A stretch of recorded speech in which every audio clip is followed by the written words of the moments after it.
नमस्कार साथियों, हिंदी स्टेनो बढ़ोत वाले चैनल में आपका हार्दिक स्वागत है। आज की डिक्टेशन रामधारी गुप्ता खंड 1 से प्रतिलेखन संख्या 39 व 40 से 100 वर्ड पर मिनट की स्पीड से होगी। तो आइए शुरू करते हैं। डिक्टेशन शुरू होगी 5 सेकंड बाद।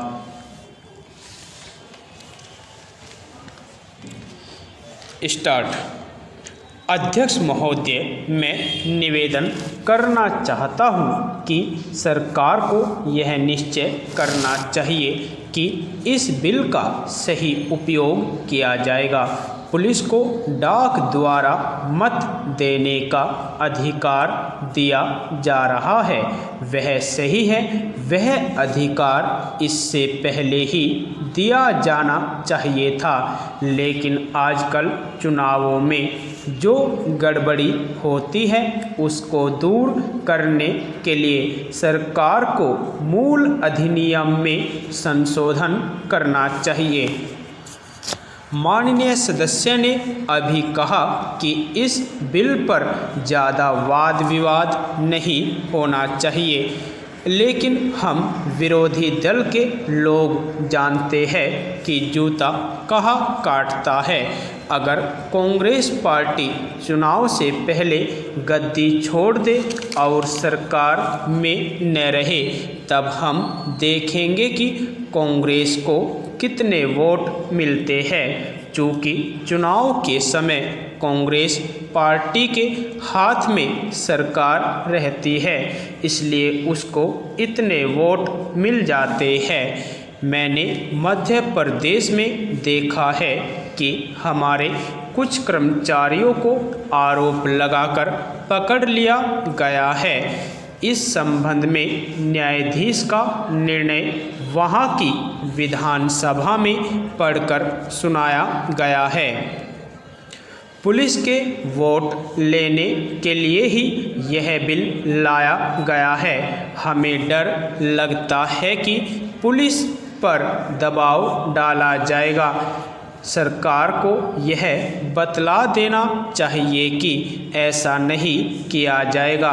यदि प्रारंभ में ही चोर चोर का शोर मचा दिया जाए तो चोर घर में नहीं घुसता है, क्योंकि वह जानता है कि लोग जागे हुए हैं। हम अपना यह शक और चिंता इसीलिए प्रकट कर रहे हैं ताकि सरकार इन बातों का ध्यान रखे और चुनाव में होने वाली गड़बड़ियों को रोकने की कोशिश करे।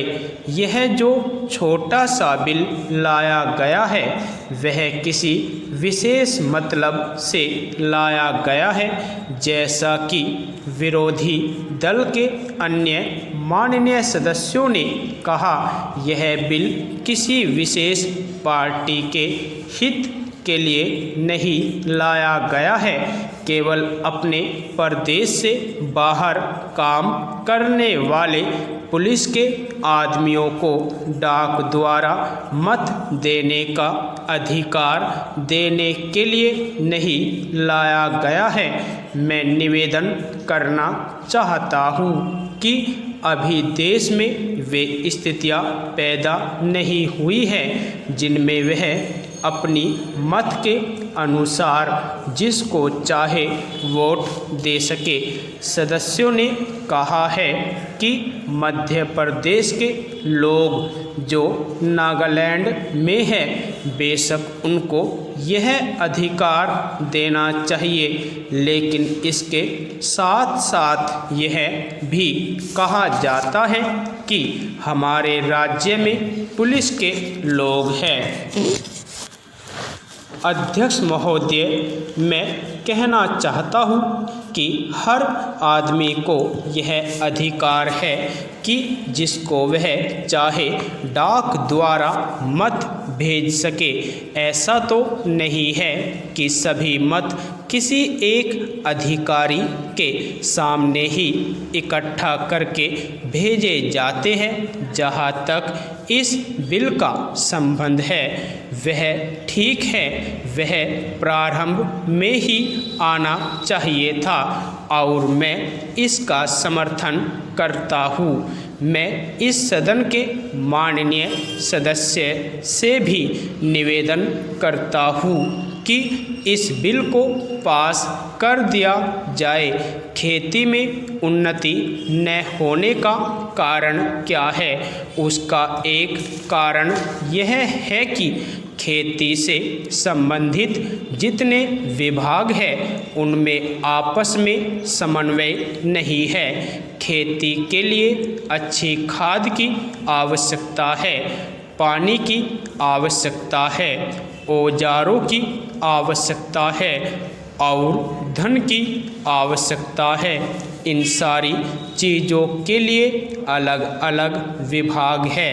मालूम ऐसा पड़ता है कि उनका आपस में कोई संबंध नहीं है। वे आपस में मिलकर कोई योजना नहीं बनाते जिससे खेती की आवश्यकताएं पूरी होती।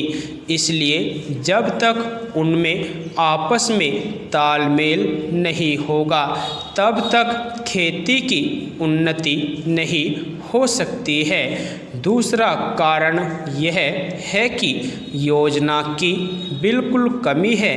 इसके अलावा कृषि कॉलेजों से निकले हुए जो स्नातक होते हैं, जो खेती की बातों को जानते हैं, उनमें से एक भी आदमी खेती करने के लिए तैयार नहीं है।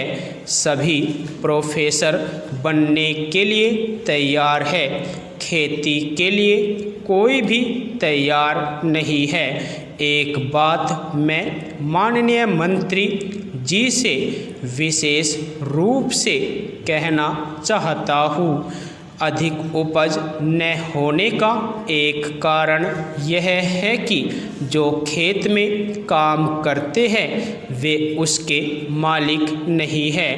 खेत किसी और का है और काम कोई और कर रहा है। इसलिए मेरा कहना यह है कि किसानों में जब तक यह भावना पैदा नहीं होगी कि यह मेरी भूमि है, तब तक अधिक उपज नहीं हो सकती है। इसके लिए आप जब तक भूमि सुधार नहीं करेंगे तब तक कोई बात बनने वाली नहीं है। दुर्भाग्य से इस देश में खेती करने वाले बहुत कम लोग ही भूमि के स्वामी हैं। खेती की उन्नति के मूल आधार है पानी, खाद, बीज, धन, उपज का उचित दाम और भूमि सुधार। इन सब की ओर कृषि मंत्रालय का ध्यान नहीं है। सरकार को प्रत्येक खेत को पानी और हर आदमी को काम देना सुनिश्चित करना चाहिए। यदि आपको डिक्टेशन अच्छी लगी हो तो हमारे चैनल को सब्सक्राइब करें तथा वीडियो को लाइक व शेयर भी करें। धन्यवाद।